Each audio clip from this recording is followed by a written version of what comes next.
Vendo? O Bob é um covarde. Aí, ó. Ó. Tem uns ovão bem grandão. O nome dele é Bob.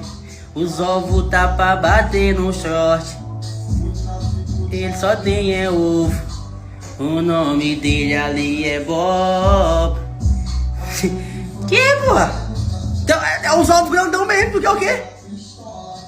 Não pega ninguém, pá. Não, vou fazer uma coisa pra tu aqui. Rapaziada, esse ali é o Bob.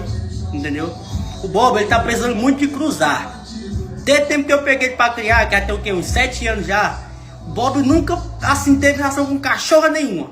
Entendeu? Até porque a covardia dele é tão grande que as cachorras parecem que não sei se gostam dele. Eu não sei se o Bob ele é um cachorro atraente, assim, aos olhos das cachorras, eu não sei. Mas até hoje ele nunca ficou com ninguém. Eu acho que esse é o motivo do estresse dele. Entendeu? Eu acho não, eu tenho certeza. Ó, aí ó.